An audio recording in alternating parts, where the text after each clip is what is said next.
Free News-ի եթերում լուրերից դուրս քննարկում է սկսվում, այսօր տաղավարում իմ հյուրն է Գերագույն խորհրդի նախկին պատգամավոր Ազատ Արշակյանը։ Բարև ձեզ, պարոն Արշակյան։ Պարոն Արշակյան, թեմաները բավականին շատ են, բայց առաջարկում եմ սկսենք ռուսներից, մեր սիրելի կամ ոչ սիրելի, նկատի ունեմ իհարկե վերնախավը, կրկին Զախարովն անհանգիստ է հայաստանյան քաղաքական իրականության համար։ Այս անգամ ինքը խիստ անհանգստացել է այն բանի համար, որ Հայաստանի Գերագույն խորհուրդը, ազգային ժողովը, կատակով եմ ասում իհարկե, ազգային ժողովը ընդունեց որոշում այն մեր հայրենակիցներին վերաբերող, ովքեր եթե ուզում են գալ, քվեարկել, քաղաքացի լինել, քաղաքացիական պարտք կատարել, ուրեմն անպայման պետք է որոշակի ժամանակ բնակվեն Հայաստանում։ Ու ինքը դա համեմատեց Մոլդովայի օրինակի հետ, երբ որ Մոլդովան չթույլատրեց Ռուսաստանում բնակվող մոլդովացիների, քաղաքացիների քվեարկության մասնակցությունը։ Այսինքն չբացեց Ռուսաստանում ընտրական տեղամասեր։ Դա շատ հետաքրքիր է, որովհետև կարելի է եւ այնպես եւ այնպես 50-50 է այս դեպքում, որովհետև երկրի անվտանգության շահերը պահանջում են, որ պատասխանատու քաղաքացիները ընտրություններին մասնակցեն։ Պատասխանատու։ Ես այդ բառը ուզում եմ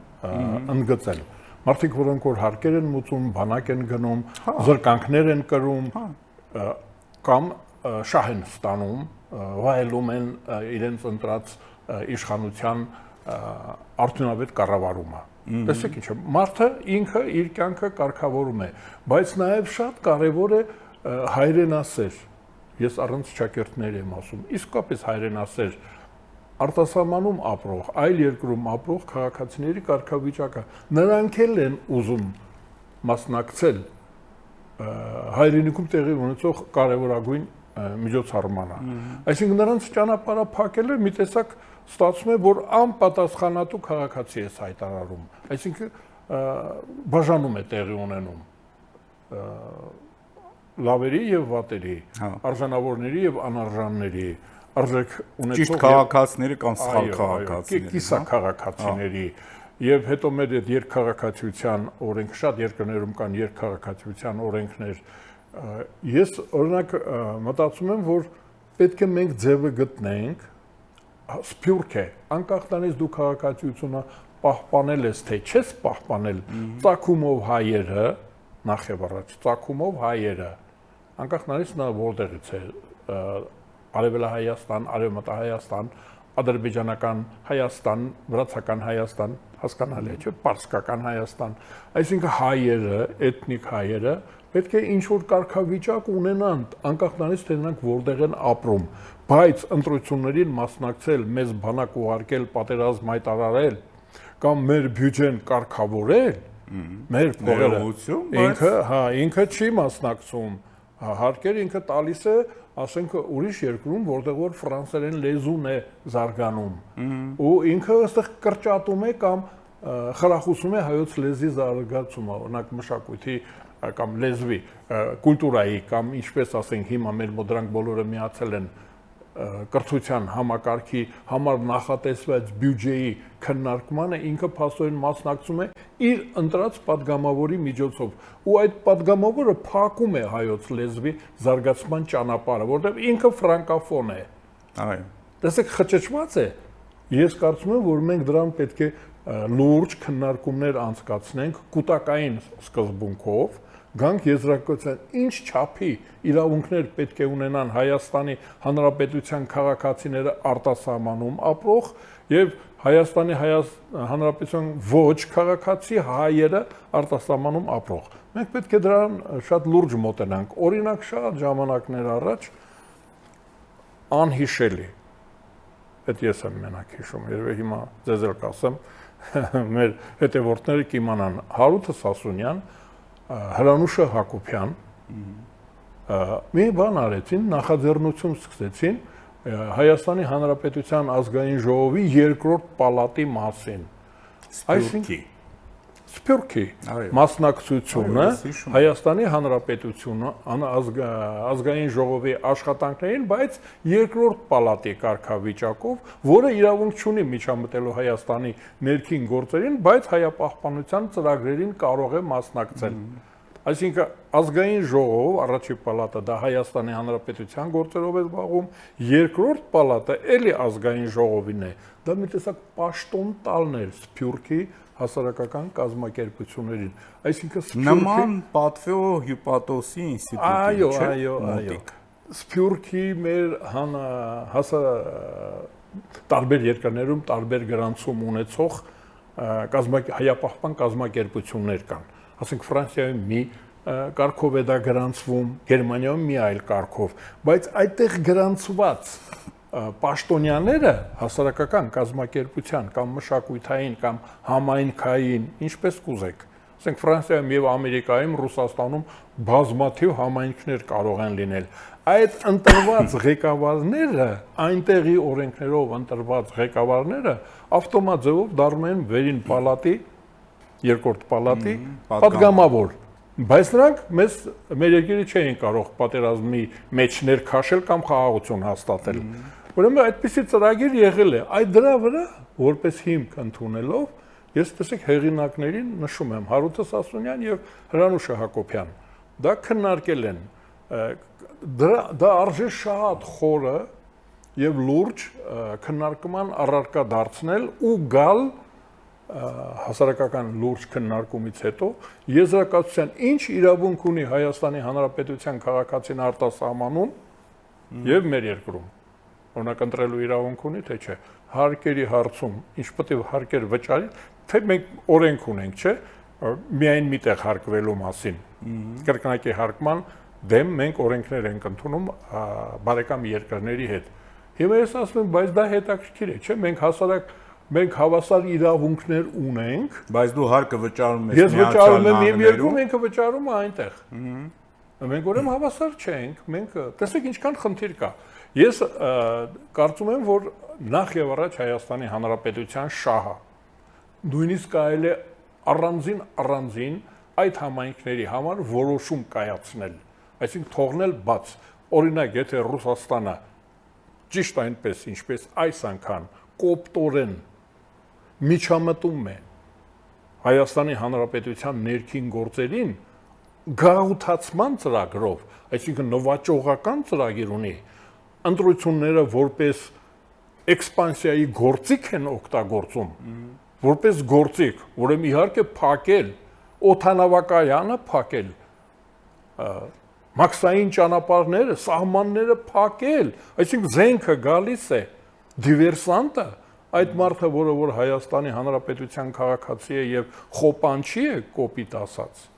խոպանչին դնեք ճակերտների մեջ, կարող է երգիչ է, կարող է գիտնական է այնտեղ աշխատող Ռուսաստանում կամ Բելոռուսում կոնկրետ այդ երկու պետություններում հատկապես աշխատող որևէ խոպանչի, եթե որպես գործիք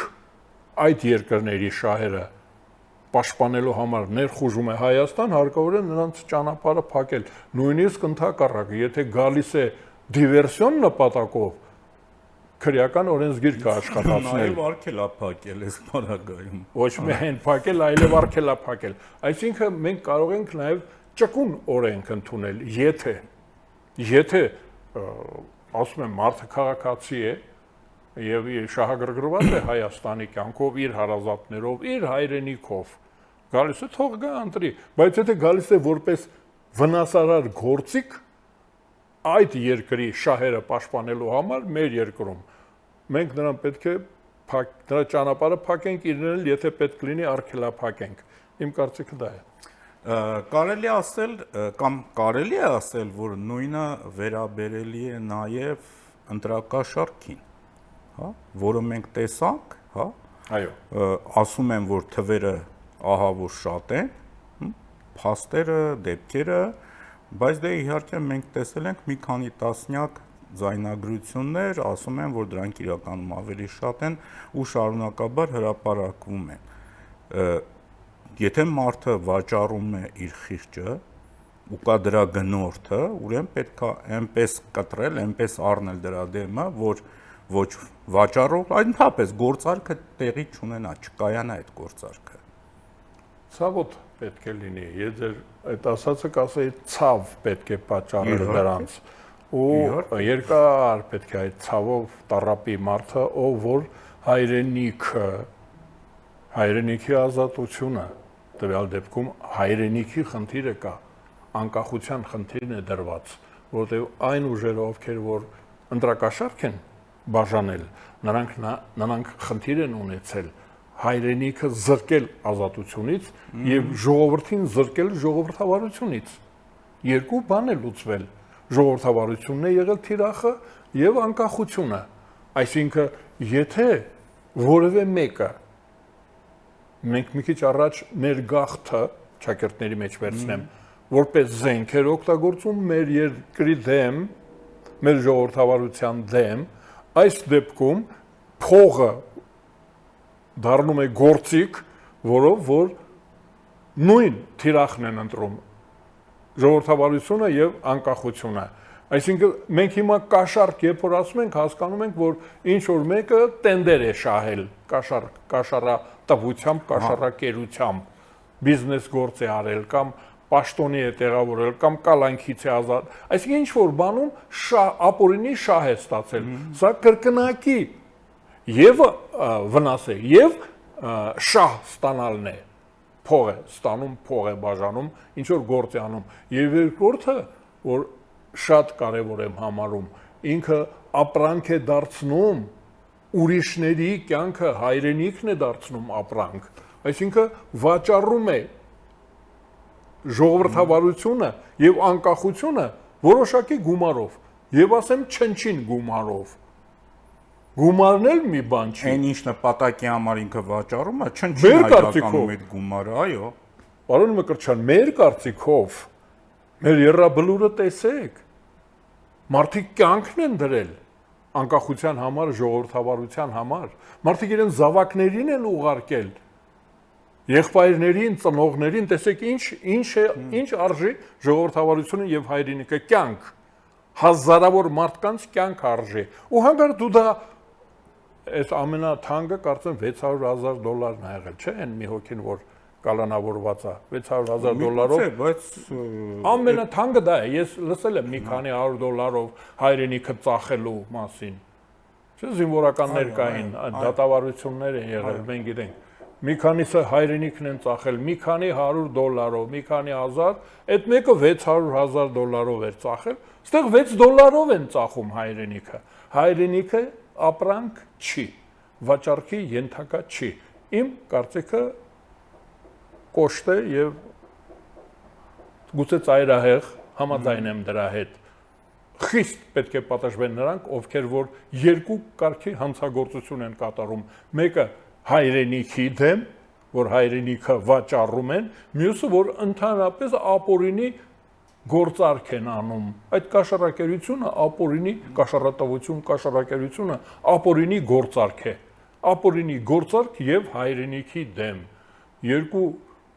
կարգի, երկու աստիճանի ծանրացնող, այդ երկուս նկատի ունեմ ծանրացնող հանգամանք է ընտրությունների ժամանակ ֆինանսական մախինացիան ծանրացնող շատ խիստ պետք է պատժեն։ Տեսեք, ես օբյեկտիվ չեմ։ Ընդհանրապես, երբ որ օբյեկտիվ խնդիր կլինի, ինձ չհրավիրեք։ Ես սուբյեկտիվ եմ։ Ես աչառու եմ։ Ես կողմնապահ եմ։ Ես ուզում եմ, որ հայրենիքս լավ պաշտպանված լինի։ Ուզում եմ, որ ժողովրդավարությունը լավ պաշտպանված լինի։ Հակառակորդները պետք է սարսափեն Հայաստանի դեմ, ովքեր որ հարձակողական ծրագրեր ունենան, պետք է իմանան, որ պատժվելու են խիստ, մեղմություն չի լինելու։ Ժողովրդավարությունը հիանալի բան է։ Այո։ Հիանալի։ Բայց ժողովրդավարությունը մի տեսակ մանավանդ Հայաստանի պարագայում այնտեղը չի գրավում, այնտեղը չի գտնում, որին ինքը արժանի է, հա, որտեղ այս նման օրինակները ապացուցում են, որ հանրության մեջ կան բազմաթիվ մարդիկ, եթե ոչ 100,000-ավոր, ապա տասնյակ հազարավոր, ում համար անընդունելի է, մարսելի չի ժողովրդավարությունը։ Մենք երբ կհաղթահարենք այս տենդենսը։ Չի հաղթահարվում դա։ Տեսեք Ֆրանսիայում, Գերմանիայում, Բրիտանիայում, Ամերիկայի Միացյալ Նահանգներում, Ֆրանսիայի Լպենի կողմնակիցները, այո, բայց Գերմանիայում, Գերմանիայի նացիզմ տեսած երկիրը իշխանության են գալիս։ Այնպես որ ժողովրդին թողնենք հանգիստ։ Իշխանությունը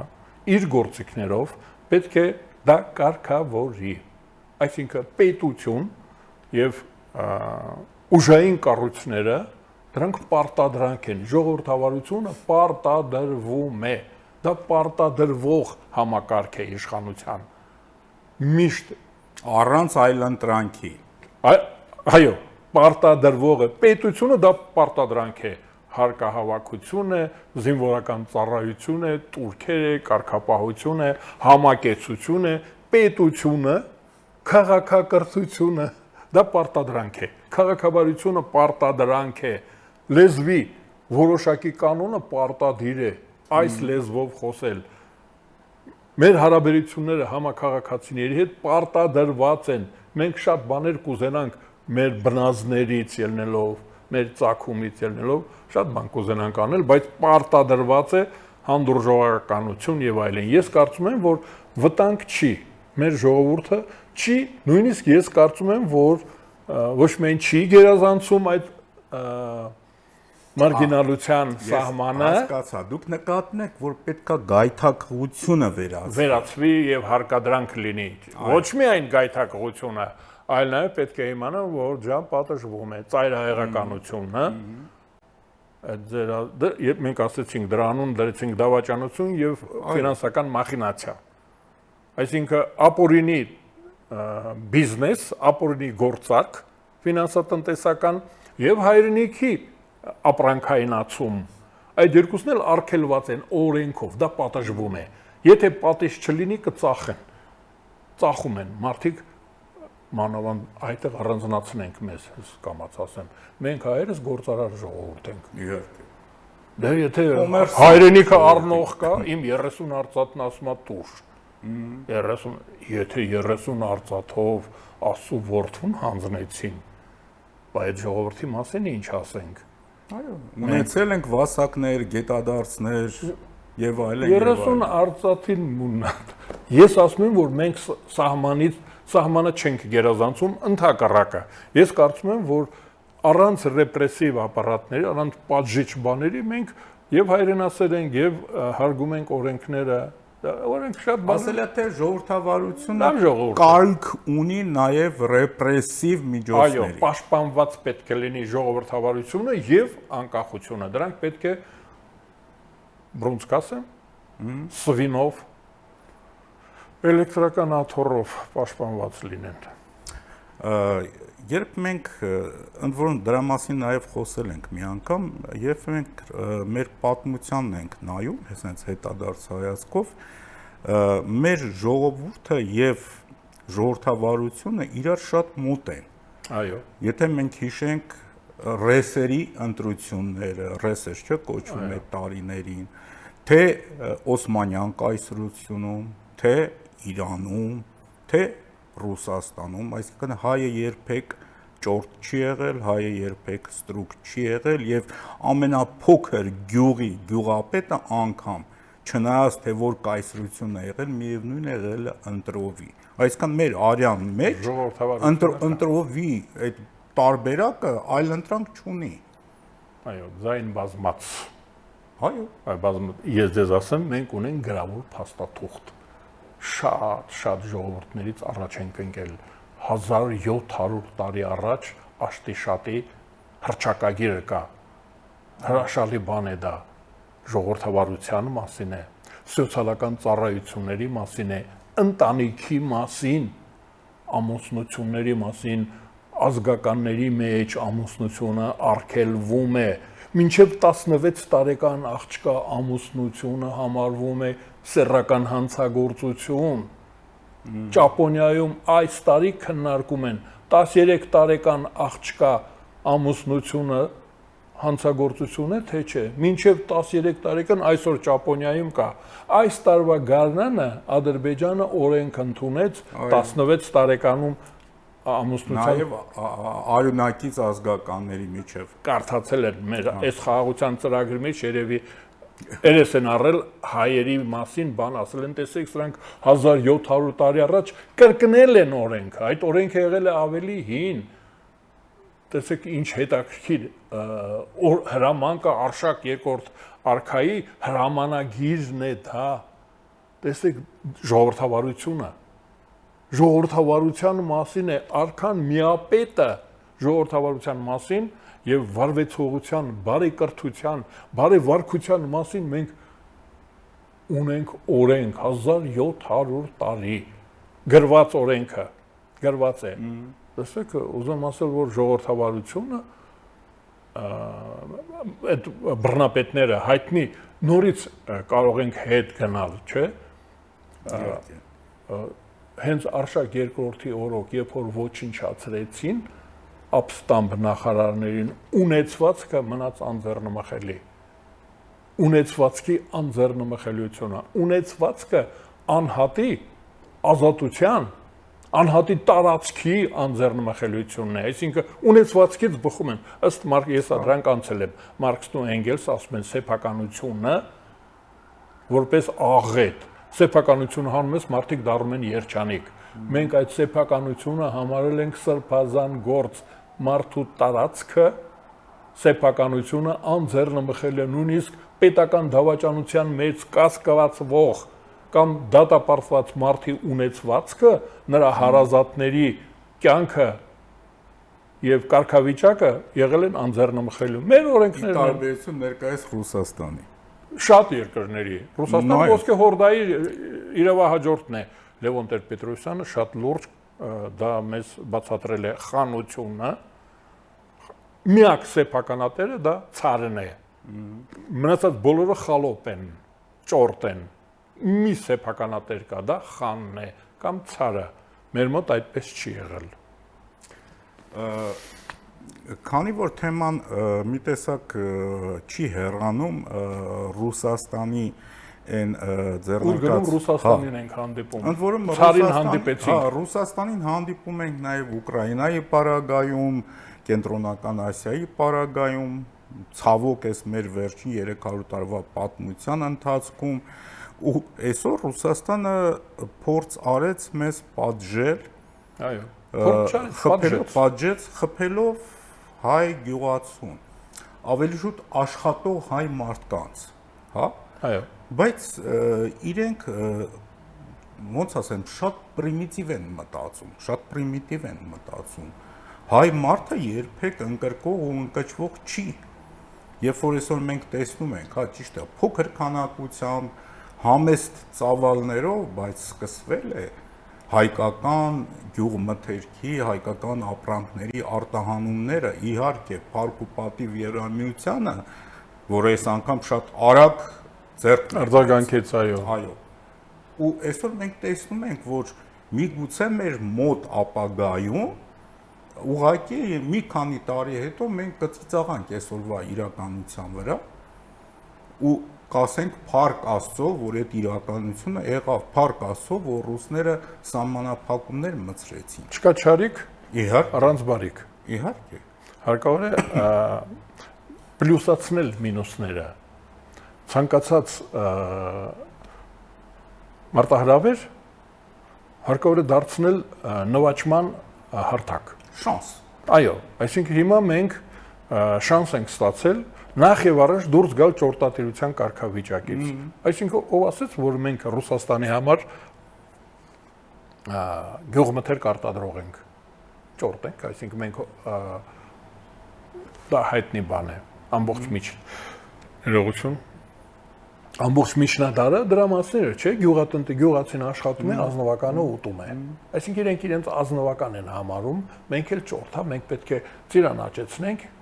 տանենք իրենց շուկայում, սակարկենք հետնել, թերակշռենք կամ չթերակշռենք, ով ասեց, մենք ծիրանը կարտադրենք ճիշտ այնքան, ինչքան մեզ պետք է։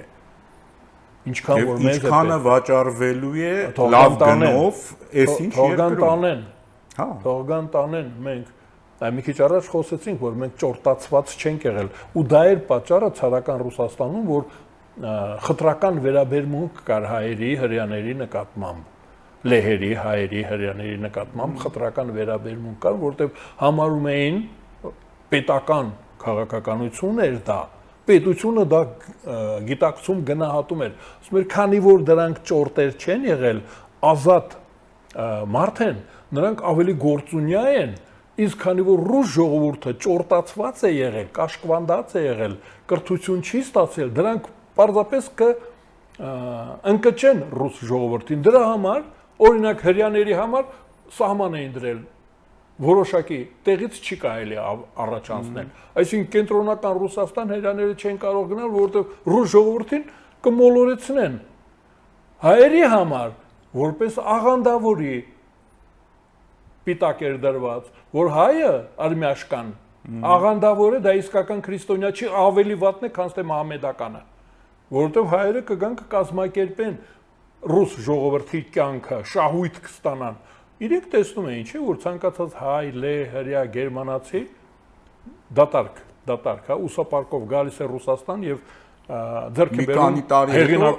հեղինակություն ունեցված կազդեցություն։ Դրա համար խտրական օրենքներ կային հայերի, լեհերի, գերմանացիների, նու գերմանացի ասած նրանք նեմցի։ Նրանք լավ չէին ջոկում, սա գերմանացի է, հոլանդացի է, թե վիկինգ է, հա, նեմեց է, ֆրանցուզ կակոյտը։ Ուրեմն այդ ֆրանցուզների իրենք դեց էին ասում, ես չեմ ասում, ես գիտեմ, որ ֆրանսուզ են դրանք։ Մենք ֆչենք ունեցել, գիտեք, չէ՞, ֆրանցուզները, ֆրանկները։ Ես կարծում եմ, որ պետք է օգտվենք մենք այդ առաջին արդեն օգտվեցինք ինքնավստահության առումով։ Մենք տեսանք, որ մենակ չենք, այդ եվրոպացի կոչվածները վստահելի գործընկեր են եւ ժլատ են, գիտենք, ժլատ են, հաշվենկատ են, բայց ձեռք մեկնեցին եւ իրենց գրպանը բացարեցին, դրամապանակը բացարեցին, փոխտվեցին մեզ, մեր ապրանքը գնաց։ Ես երկու հարց եմ միանգամից ուզում դրանով լուծել։ Առաջինը, որ զնայ նաշխ, իմացեք ովքեր են մերոնք։ Ցույց են տալիս, մարդիկ բեմ են բարձրացել, դրոշները բարձրացրել են, թշնամու դրոշը եւ բարեկամի դրոշը։ Կողմնորոշվեք, ում եք ուզում, բարեկամի հետ եք, դուք թե թշնամու հետ եք։ Երկրորդը, որ մենք միայնակ չենք այս աշխարհում, մենք մեզանից մի կարևոր բան ներկայացնում ենք, թե չէ եվրոպացիները այդ ծիրանի խաթրստեղ չէին գա։ Ուրեմն մեր երկիրը, ես այս վերջերս հետևում եմ ոչ բարեկամ երկրների քարոզչությանը եւ նրանք հիմա բողոքում են, ասում են մի քանի իրադարձություններ են եղել այս վերջի 100 տարվա մեջ, եվրոպացիներ անընդհատ հայերին են պաշտպանել սուբյեկտիվորեն, կողմնակալորեն։ Այդ կողմնակալության պատճառը հայ մարդու արժեքային համակարգն է։ Հայկականությունը աշխարհի համար կարևոր բան է, կարևոր արժեքային արժեք է, իրենք համարում են քաղաքակրթական արժեք։ Ես առիթից օգտվում եմ, միշտ ասում եմ, Գրիգոր Նարեկացին եւ Ներսես Շնորհալին ուսուցիչ են աշխարհի համար։ Ուրիշ ժողովուրդները դրանով գլուխ այդպիսի հանգամանքով գլուխ գովելու առիթ չունեն, մենք ունենք։ Դավիթ անհախտները եւ չճանաչված, նա ուրիշ բան է, բայց ասենք երբ որ կաթոլիկ եկեղեցին Գրիգոր Նարեկացուն հայտարարում է վարդապետ, սովորեք աղոթել, Աստծո հետ կապվեք, մտածել սովորեք Գրիգոր Նարեկացու պես։ Ես մտածում եմ, որ թող սովորեն էլի, հա, թող սովորեն։ Եվ վերջում մենք ունենք 1 րոպե ժամանակ եւ շատ խորհրդանշական է այն ինչ որ հիմա տեղի է ունենում ու եվրոպական մեկնած ձեռքը դա ուղղակի ձեռք չի, դա ուղղակի փող չի։ Դա զարգացում է եւ տեխնոլոգիա է։ Այսօր երբ որ հայկական որոշ գյուղատնտեսական ապրանքներ արդեն ներկայացվում են Սինգապուրում, խնդիրը Սինգապուրը չի, խնդիրը այդ երես առած շուկան չի, խնդիրը այն է, որ նույն եվրոպական տեխնոլոգիաների շնորհիվ է դարձել հնարավոր, որ այդ ծնեբեկը հայտնվի Սինգապուրի շուկայում։ Իսկն վաղը նույն տրամաբանությամբ կարտադրվի հայկական գինի, որի վրա գրված կլինի, որ սա դիցուկ քասախ գետի աճ ափի խաղողի բերքից ստացված գինին է եւ դա մարդկանց համար կլինի ճանաչելի։ Գովազների մեջ ես տեսել եմ քարտեզագրված այս գինին, այս տարվա խաղողի, այս դաշտի այգու խաղողից է եւ այլն, դա ես ինչ որ դուք հիմա ասացիք որպես հարց, ես որպես պատասխան վերադարձնեմ ձեզ, չչարչարվեմ, շատ համաձայն եմ ձեզ հետ, ուղղակի բերեք ստորագրեմ, այդ թղթի վրա գրեք, ես ստորագրեմ, համաձայն եմ, բայց ինձ գիտեք ինչն է ավելի շատ հետաքրքրում, 18 միլիոնը 18 միլիոն հատուկ եվրոպացիները տվեցին, որպեսզի մենք գյուղատնտեսության ճակերտների նախարարություն ունենանք։ Այսինքն դա բաց էր մեր կառավարման համակարգում, գյուղատնտեսությունը, լեզուն եւ մշակույթը, երբ որ չկան մեր կառավարման համակարգում, որպես առանձին վարչարարական համակարգ դա շատ վատ բան է։ Հիմա փաստորեն եվրոպացիները 18 միլիոն եվրո նվիրեցին, մեզ ասեցին գյուղատնտեսական աշխատանքները համակարգող վարչություն ստեղծեք։ Այո։ Այդ տեսեք ինչքան կարևոր է, որ ինչի մասին հենց նոր մենք խոսեցինք, պատկերացրեք դա բազմապատկեք մի հազարով գյուղատնտեսության խնդիրներն են։ Քարտեզագրում, ոռոգում, պարարտանյութեր, կրթություն, գյուղատնտեսական գյուղացիները Եվ